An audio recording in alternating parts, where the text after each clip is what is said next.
Diz assim o texto sagrado, do verso 13 ao verso 17.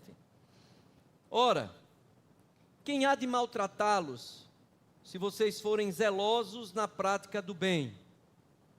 Mas mesmo que venham a sofrer por causa da justiça, vocês são bem-aventurados. Não tenham medo das ameaças, nem fiquem angustiados. Pelo contrário, santifiquem a Cristo como Senhor no seu coração, estando sempre preparados para responder a todo aquele que pedir razão da esperança que vocês têm. Mas façam isso com mansidão e temor, com boa consciência, de modo que naquilo que falam mal de vocês, fiquem envergonhados esses que difamam a boa conduta que vocês têm em Cristo. Porque se for da vontade de Deus, é melhor que vocês sofram por praticarem o bem do que praticando o mal. Feche seus olhos, nós vamos orar. Senhor, nós pedimos que agora o Senhor ilumine a nossa compreensão. Sabemos que se o Teu Espírito não lançar luz sobre a nossa mente, as palavras serão só palavras, o conhecimento será apenas cognitivo, mas não gerará vida em nós. O que nós queremos é conhecer, para sermos transformados à imagem e semelhança de Cristo nosso Senhor. Assim oramos em nome de Jesus. Amém. Pode sentar, meus irmãos. Meus queridos irmãos, quem escreve essa carta é o apóstolo Pedro. Isso ali no início da segunda metade do primeiro século, entre 62 e 64.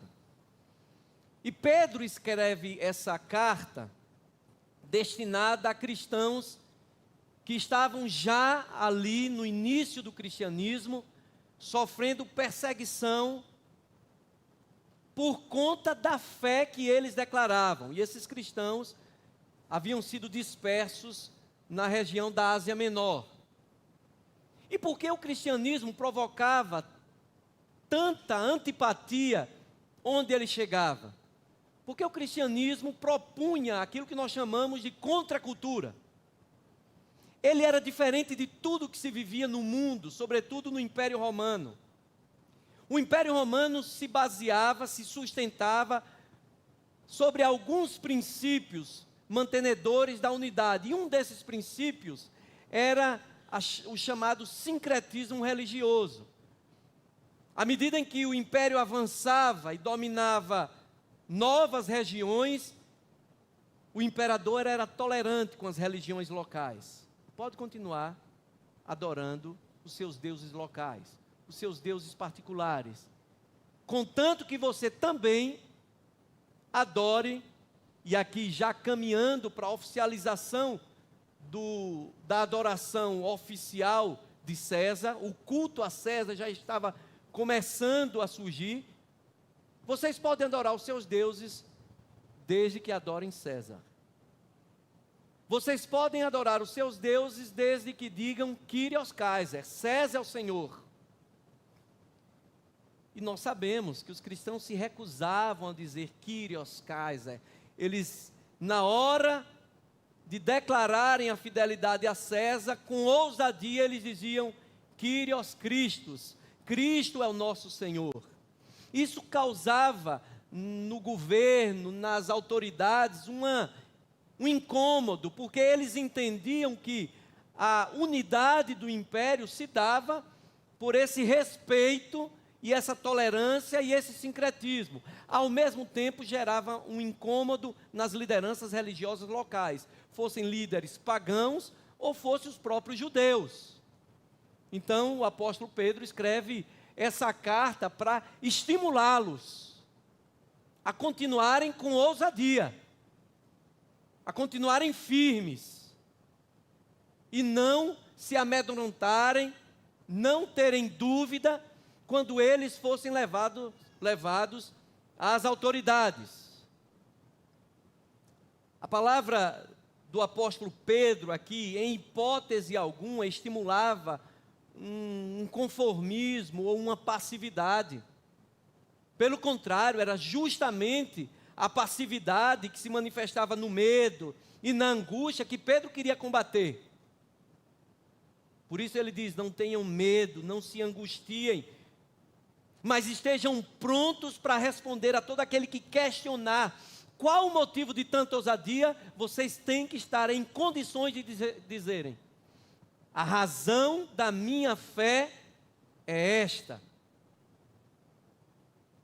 E com esta ousadia, eles eram expoliados dos seus bens, eles eram levados presos, e eles eram levados à morte.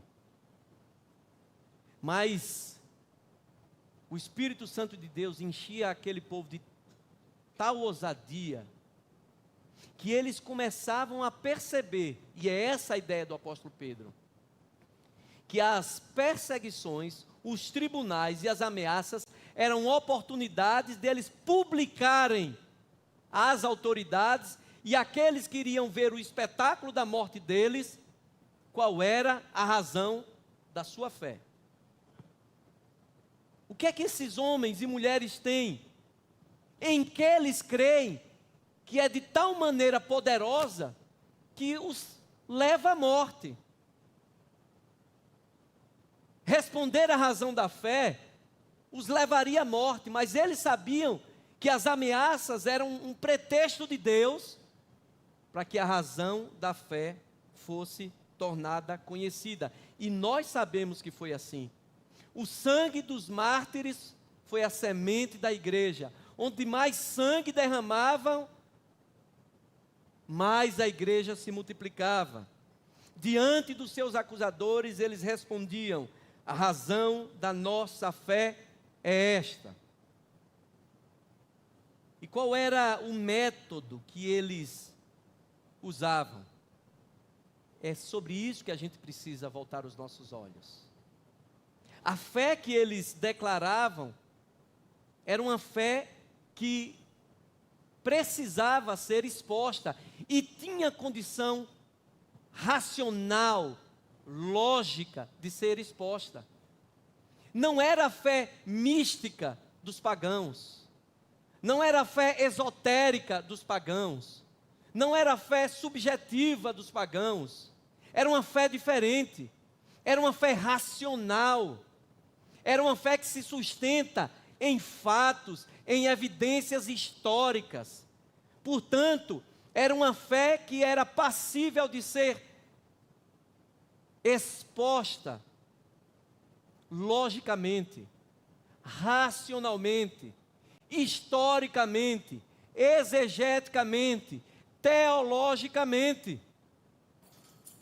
E o apóstolo Pedro diz então: respondam a razão, respondam de forma racional, respondam de forma inteligível a todo aquele que pedir esta razão que gera em vocês tanta ousadia. Vamos lembrar de alguns momentos em que o próprio apóstolo Pedro faz essa ação apologética, que é a defesa da fé. No discurso do Pentecostes ele diz: homens da Judeia, todos vocês que moram em Jerusalém, tomem conhecimento disto e prestem atenção. Atenção, era preciso estar atento e conhecer aquilo que ele iria dizer. No que vou dizer: estes homens não estão bêbados, como vocês estão pensando, porque são apenas 9 horas da manhã. Mas o que está acontecendo é o que foi dito por intermédio do profeta Joel. O que é que Pedro faz aqui? Ele expõe a razão da sua fé de forma exegética. Isso que vocês estão vendo é aquilo que Joel apresentou. E ele faz uma exposição exegética do texto de Joel. Ele faz uma aplicação àquilo que ele falou profeticamente, significa exatamente isso que vocês estão vendo. O próprio Pedro, quando é levado com João para o Sinédrio, agora já usa um outro método, e o método não era mais exegético. Ele usa um método de apresentação histórica. Ele discorre historicamente o que é que estava acontecendo. Ele diz: saibam os senhores e todo o povo de Israel, em nome de Jesus Cristo, o Nazareno, ou seja, ele coloca Jesus no tempo e no espaço. Ele nasceu em Nazaré, ele viveu na região de Nazaré, nasceu em Belém, viveu na região de Nazaré, era conhecido como Nazareno. A quem vocês crucificaram, é histórico, era um fato que havia acontecido, e Deus o ressuscitou, outro fato. Este Jesus é a pedra que vocês, os construtores, rejeitaram, mas ele veio a ser a pedra angular. Nós vamos ver tantas outras vezes os apóstolos, os primeiros cristãos, usando métodos de exposição daquilo que eles criam.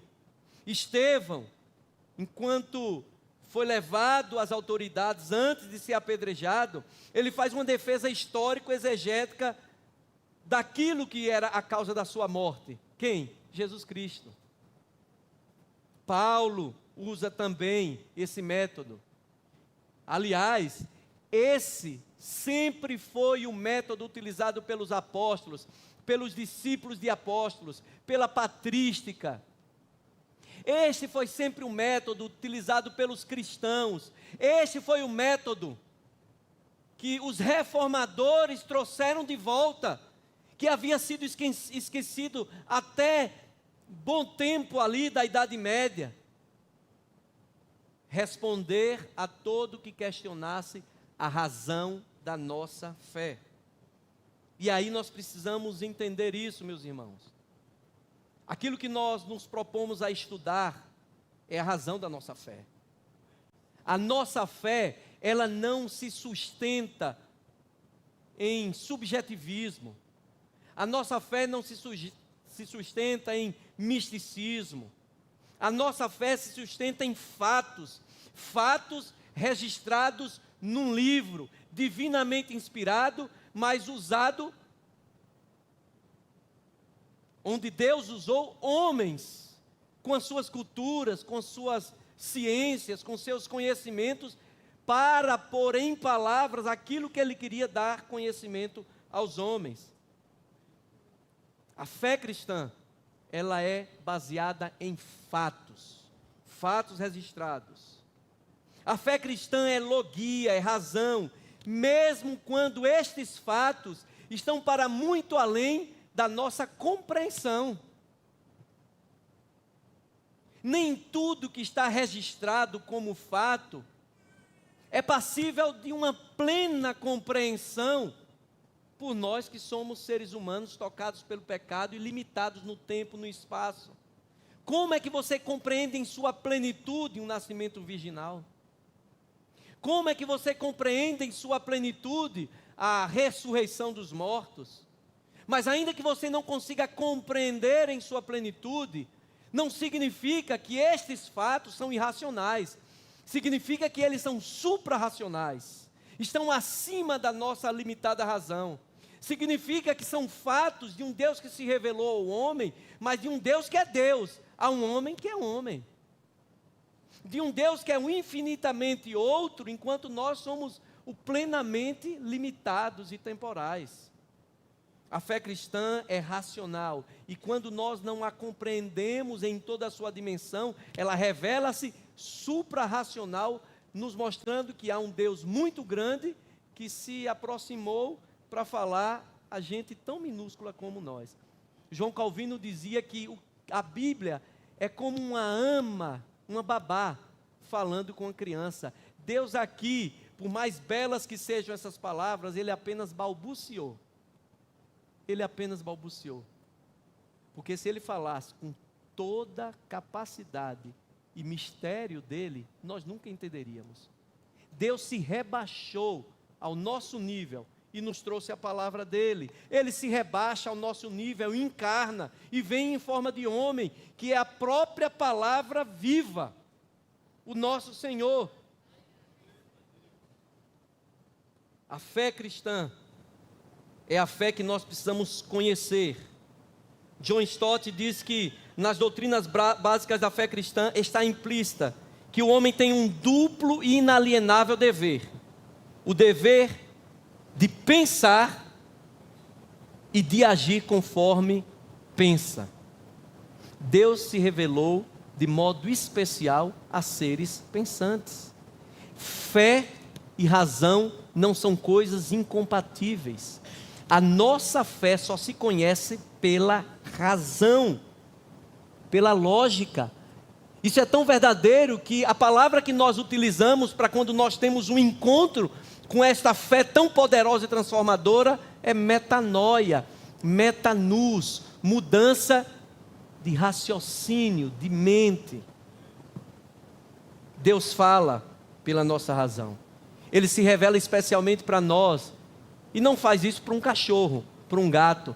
Você pode gostar muito do seu animalzinho de estimação, até achar que ele te ama. Ele abana um rabinho quando você chega em casa. Ele te trata com mais atenção do que tua esposa e teus filhos quando você chega no final do dia cansado. Ele tem feições, gestos que parece que ele só falta falar e você diz, ele me ama. Deixa eu te dar uma notícia muito triste. O teu cachorro não te ama. Ele não te ama, porque o amor é algo que Deus comunicou só para aqueles que têm a imagem e semelhança dele. O teu cachorrinho te trata bem por instinto, porque você cuida bem dele. O teu cachorro, quando se vê num espelho, ele late pensando que está diante de um outro cachorro. Mas quando você se vê no espelho, você até pode falar com você mesmo, mas você sabe que não está diante de outra pessoa. Isso é a imagem e semelhança de Deus, é a capacidade de raciocinar. A imagem e semelhança de Deus não é a feição física, mas é essa dimensão que é exclusivamente do homem, capacidade de amar e capacidade única, que é dada somente a nós, de pensarmos acerca de nós mesmos. Você nunca vai ver um cachorro refletindo, preocupado pelo preço do dólar, o preço da gasolina, porque agora vai ter 30% de gasolina, do álcool na gasolina, porque a ração está muito cara. Isso quem faz só somos nós, e é pela razão que o Senhor vem e comunica a sua verdade para nós. E assim a fé vem pelo ouvir, e ouvir pela palavra de Cristo. A fé entra pela razão. A fé entra pelo ouvir e vai para o cérebro. Paulo diz aos Romanos no capítulo 12, portanto, irmãos, pelas misericórdias de Deus, peço que ofereçam o seu corpo como sacrifício vivo, santo e agradável a Deus, que é o quê?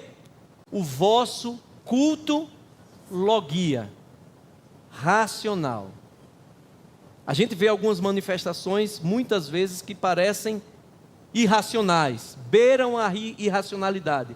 Algumas delas exigem de nós um certo grau de reflexão. Mas aquilo que Deus manifesta com o seu povo através da sua palavra, tem que passar pela razão. Não é esoterismo, não é possessão demoníaca, que a pessoa é possuída, depois não lembra o que aconteceu. Tudo que Deus faz conosco, nós temos memória, porque Ele age aqui dentro da nossa razão.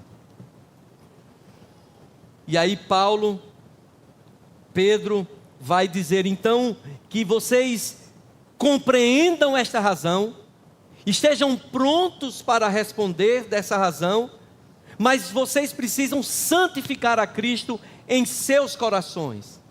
E aqui uma curiosidade, todos nós sabemos qual é a palavra coração, uma das palavras coração para o grego, cardia, né? Todo mundo aqui, a maioria já deve ter ido, um cardiologista, e ali é aquele músculo, de fato.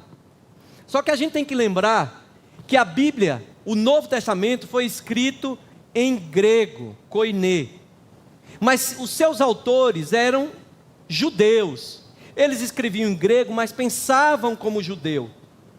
E na medida que eles iam registrando, eles pensavam como judeus e usavam vocabulário grego. É como se você quisesse escrever em inglês, mas pensa como brasileiro. A palavra ali está cardia. Pedro usou essa palavra. Só que o sentido dessa palavra é uma outra palavra hebraica, chama lev, coração. Só que não é esse músculo que bate. Lev ali é o centro do ser humano, o centro do pensamento humano, que determina seus sentimentos e suas ações. Santifiquem a Cristo onde? Na sua mente, porque é da mente que procedem as ações, porque é a mente que experimenta a metanoia, a conversão, e assim vocês estarão prontos para responder à razão da esperança que há em vocês. Diante de tudo isso, meus irmãos, o que é que nós temos que pensar sobre essa realidade? Os números que o pastor André falou aqui, é de aplaudir.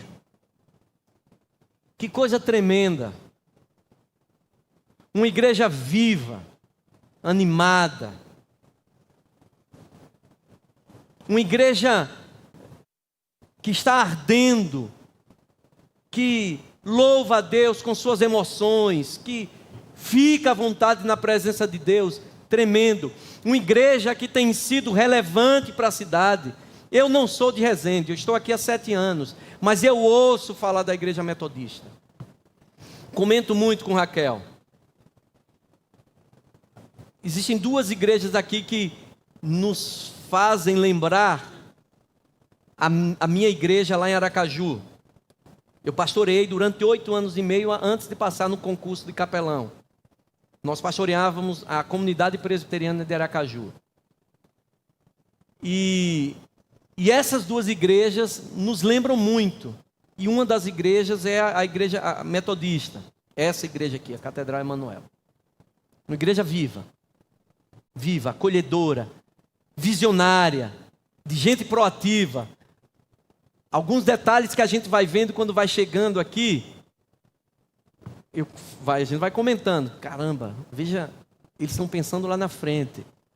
O irmão que me recebeu ali no ministério, como é que chama? O ministério de estacionamento. Ele já estava me esperando. Ele lembrou pela careca. Não, ele não disse isso não, ele tá lá fora. Ele disse que lembrou pelo culto de lá. Na capelinha ali, na arena. A igreja viva, dinâmica, contemporânea no bom sentido, até porque essa palavra está perigosa hoje em dia.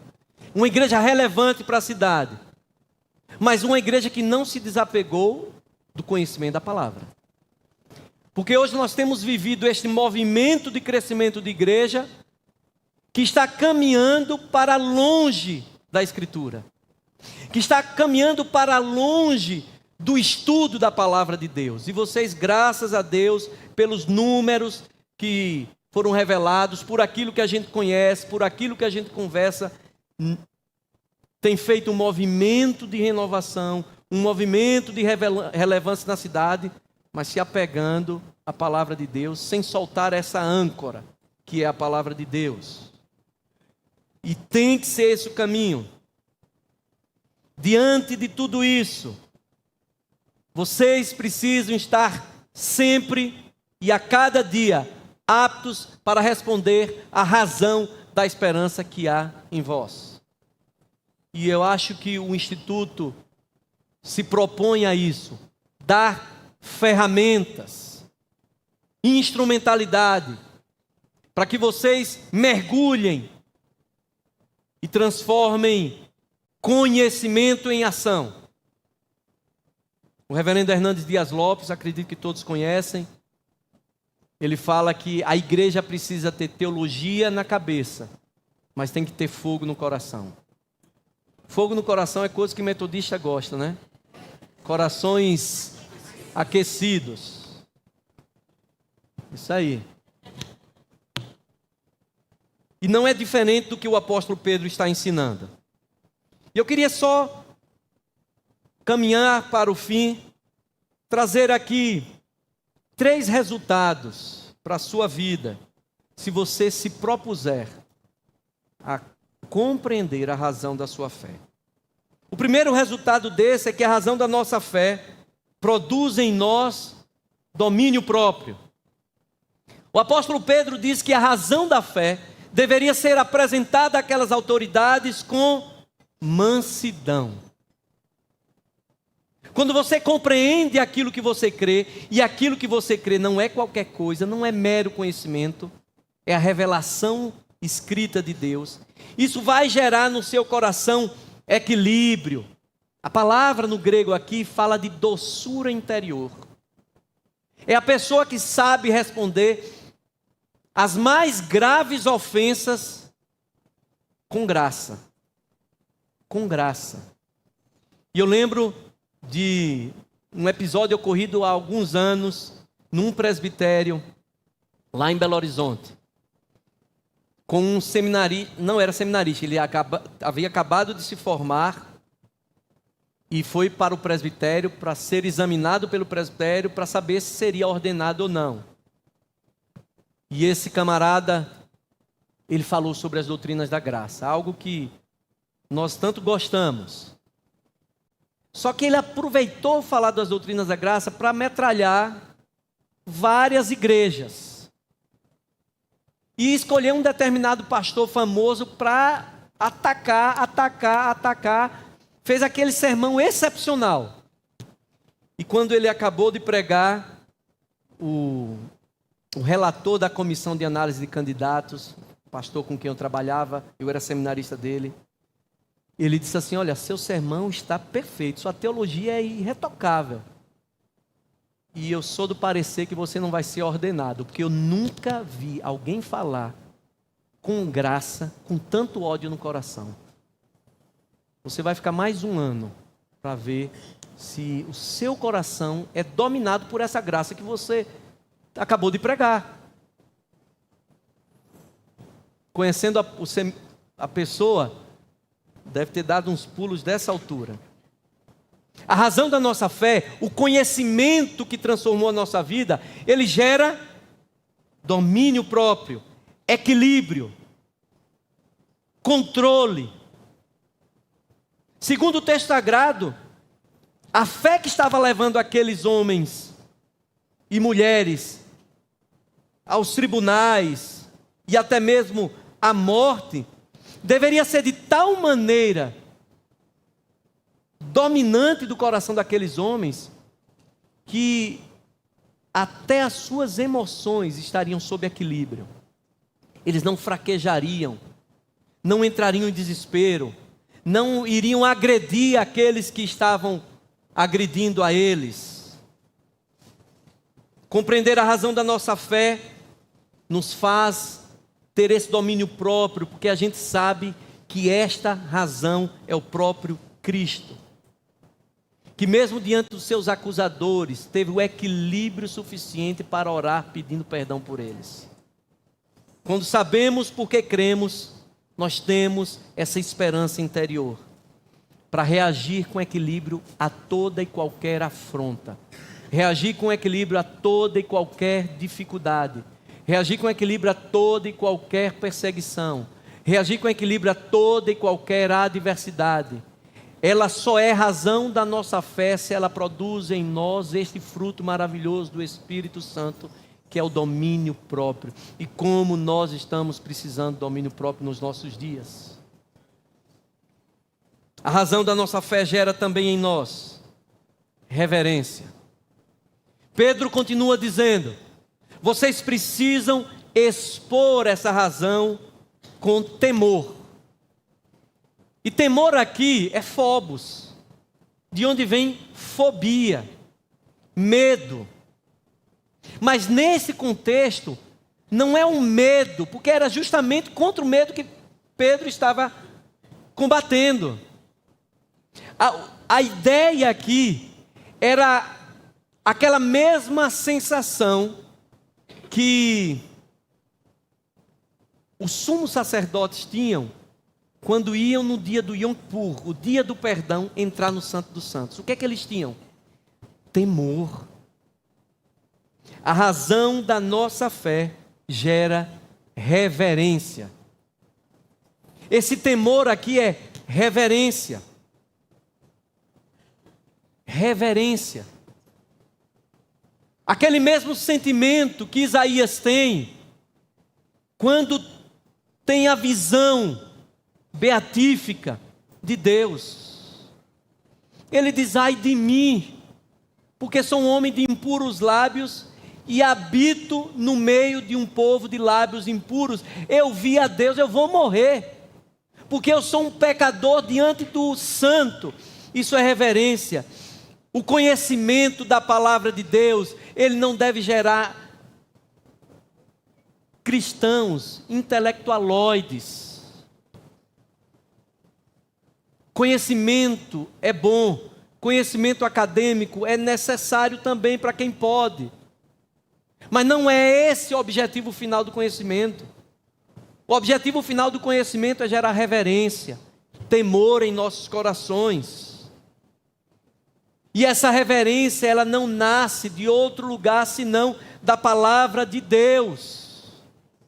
Você precisa se debruçar, precisa conhecer e precisa, quanto mais se aproximar da palavra de Deus, mais humilhado ficar, mais prostrado. A sensação de todos aqueles homens e mulheres que tinham um encontro teofânico com Deus, eles caíam no chão, eles tinham medo de olhar, porque a luz era tão tremenda que expunha toda a pecaminosidade deles.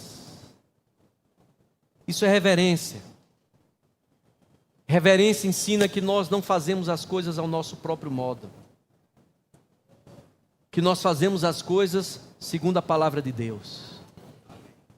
Usar, quando a arca estava sendo trazida a pedido de Davi, e Davi criou um meio apoteótico de trazer essa arca, colocou a arca em um carro de bois novo, com bois novos, e botou muita música, e o povo ia dançando, e a Bíblia diz que em um determinado momento, os bois tropeçaram, a arca iria tombar, e Uzá, com todo bom coração, toda boa intenção, fez o quê? Tocou na arca. E o que foi que aconteceu? Ele foi fulminado na hora. E a Bíblia diz que Deus o feriu por tão grande irreverência.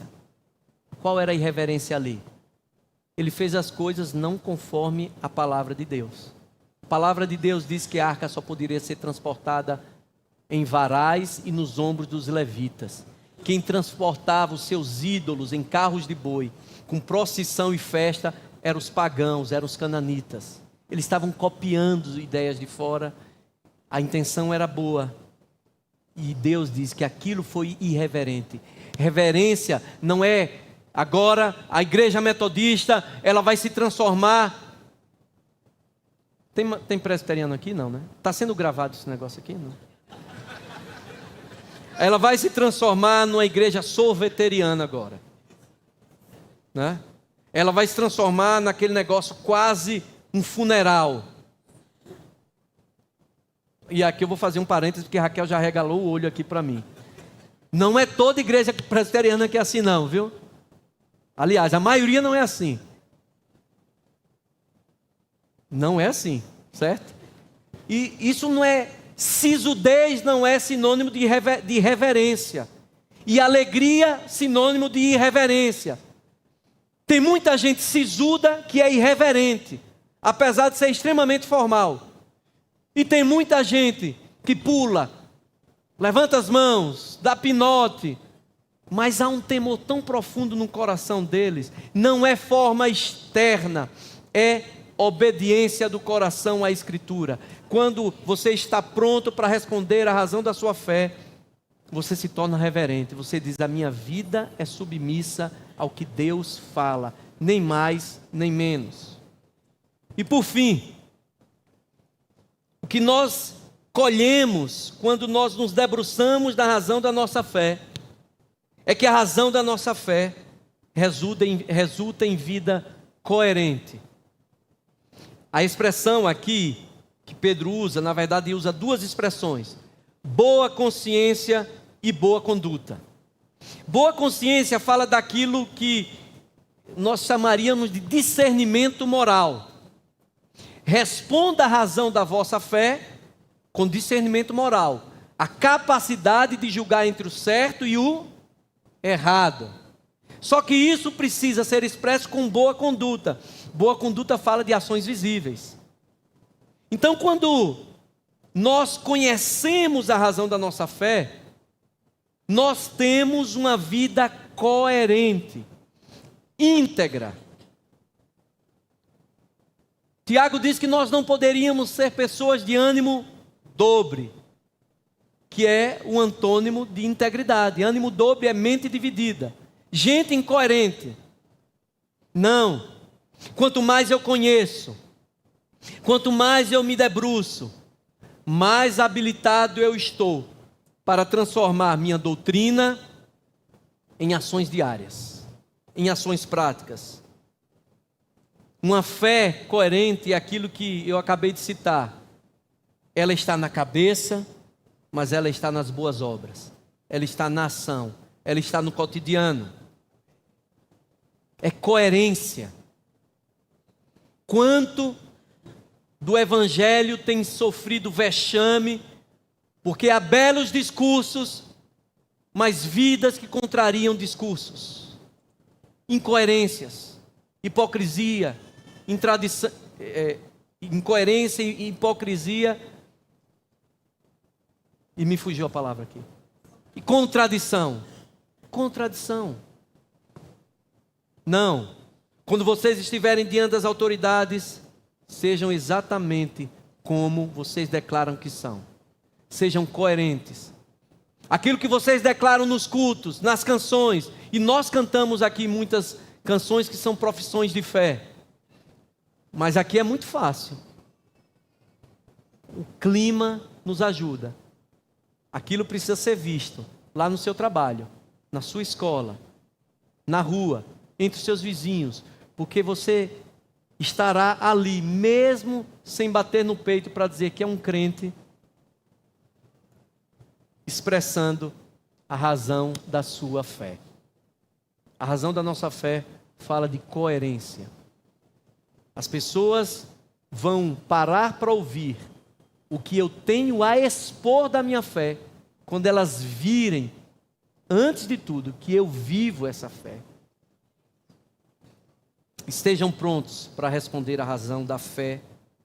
Estejam prontos para responder a todo aquele que vos pedir a razão da esperança que há em vós. Meus irmãos, estudem, se dediquem, façam com qualidade, gastem tempo.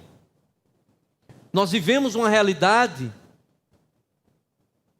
em que eu acredito que ninguém pode justificar desconhecimento das Escrituras, desconhecimento da doutrina, desconhecimento do mínimo, do básico da teologia, de um pouco da nossa história.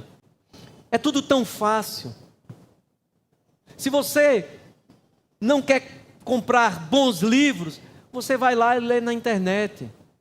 Se você tem preguiça de ler, você vai lá na inteligência artificial, dá um comando e ele te faz um resumo de um determinado tema. Então, viver na superficialidade da fé, da razão da nossa fé, não tem desculpas. Nós temos muitos recursos. E essa igreja é feliz, porque além de todos esses recursos que individualmente você pode buscar, você tem um instituto de formação, bem pensado, onde há compromisso, onde há envolvimento, onde há festa também, celebração quando se vence cada etapa. Você precisa conhecer a razão da sua fé. Você precisa mergulhar na razão da sua fé. Você precisa responder à razão da sua fé.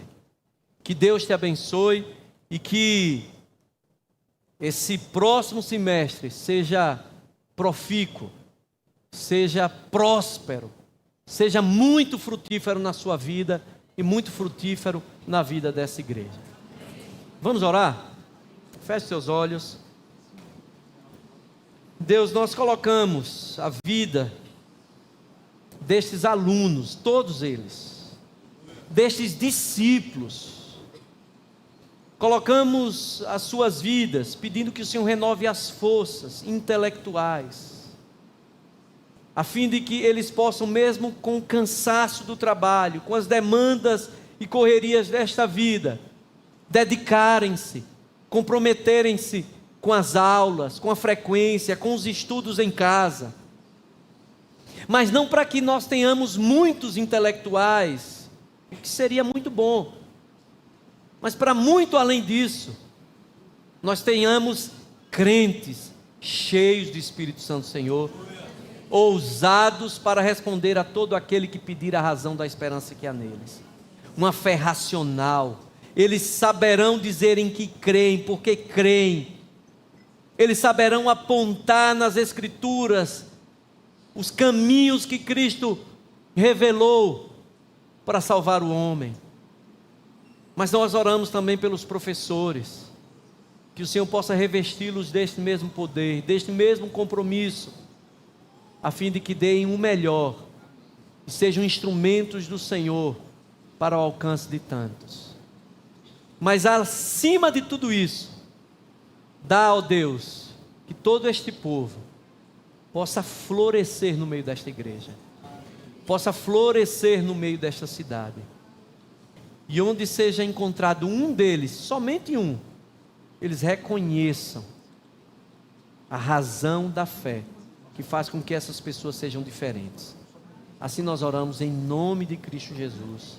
Amém.